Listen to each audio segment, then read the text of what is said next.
Ok, chers amis, bonjour. Petite vidéo un peu spéciale aujourd'hui, bien évidemment, pour faire un peu un point au niveau de Tordalk, mon entreprise, et un point un peu global aussi, parce que je pense que c'est nécessaire. Par où commencer? Globalement, moi c'est Alex, j'ai 39 ans, je suis consultant informatique depuis plus de 6 ans professionnellement, en indépendant.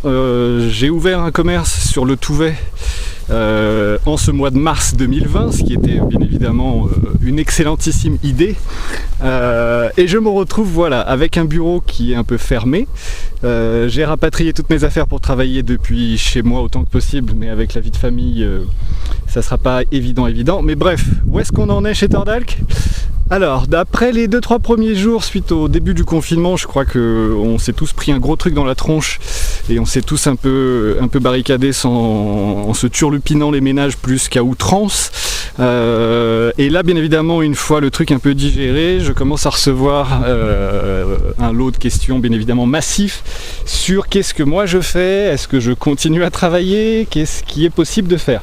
Donc là, que les choses soient claires, je ne me déplace plus pour le moment, je reste chez moi, comme tout le monde, comme la consigne de l'État nous est donnée.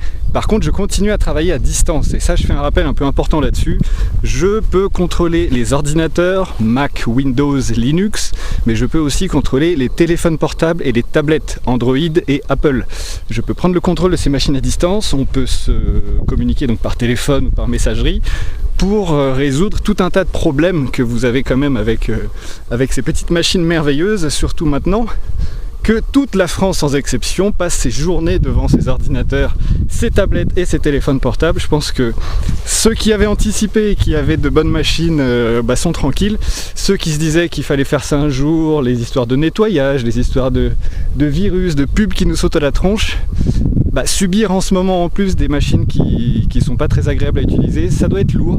Donc effectivement, oui, je continue à travailler pour tout ce qui est assistance à distance en ce moment.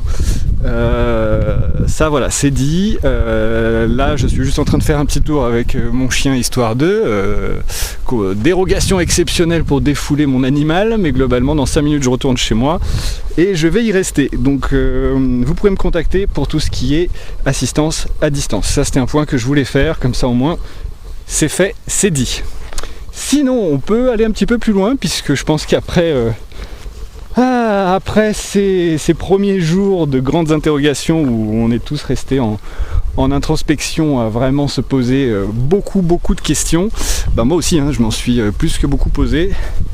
Là globalement, tout ce que je me dis, c'est qu'effectivement ces milliards de gens qui sont coincés chez eux,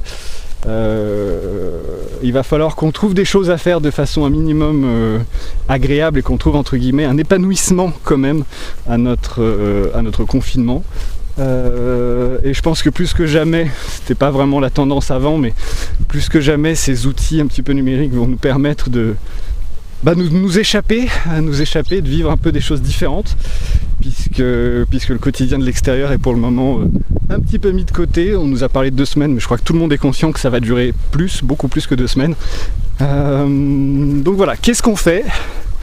Qui veut faire quoi? Moi je suis prêt à aider pas mal, à partager en tout cas, donc je vais essayer de faire des séries de petites vidéos justement pour montrer des trucs et astuces, pour montrer en tout cas des portes, pour montrer des possibilités qui existent, qui sont vraiment pas hors de portée. Et c'est pas une histoire de matériel, parce que je pense que se ruer systématiquement sur des ordinateurs à plus de 1000 € en pensant que ça va régler tous les problèmes, non, ça va juste prolonger un petit peu la durée de vie de votre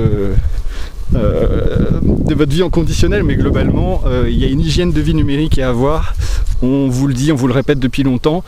Je rappelle un truc aussi très important en ces périodes de confinement et de...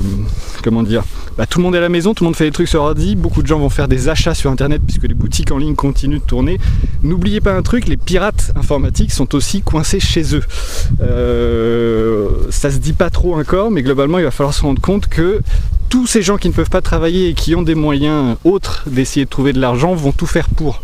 Donc faites attention à tout ce qui est transactions, échange d'informations pas confidentielles, vos informations privées, vos données personnelles valent de l'or aujourd'hui. Je crois que tout le monde est en train de se rendre compte de ça. Une adresse mail se vend, des noms et des coordonnées de personnes se vendent, ça permet de fabriquer des usurpations d'identité, ça permet de vous voler une partie de votre vie et de vous créer des emmerdes qui en ce moment seraient vraiment le truc en trop.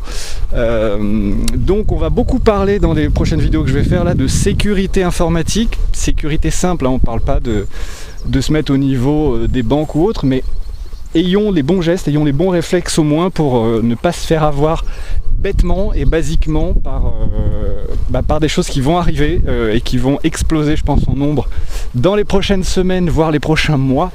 Je pense que tout le monde a un petit peu entendu, ou si vous ne l'avez pas entendu, je vous le dis, l'activité internet sur Terre a fait un bond absolument gigantesque, et nous savons tous que ce n'est pas le télétravail qui fait ça. Il y a même eu des consignes très fortes sur YouTube et sur Netflix de réduire la qualité de leurs vidéos pour que l'internet ne sature pas trop. Voilà, on est à une limite de quelque chose, donc utilisons bien ces outils merveilleux qui nous permettent de faire beaucoup de choses. N'hésitez pas à poser vos questions de toute façon, mais moi je vais venir faire une série comment dire ça, une série de petites pépites gustatives pour essayer d'ouvrir des portes de qu'est-ce que vous pouvez faire en ce moment chez vous en y prenant du plaisir. Hein, je crois qu'on a compris le message. Les amis, je vous laisse, je vais rentrer tranquille dans la maison. À très vite pour la suite.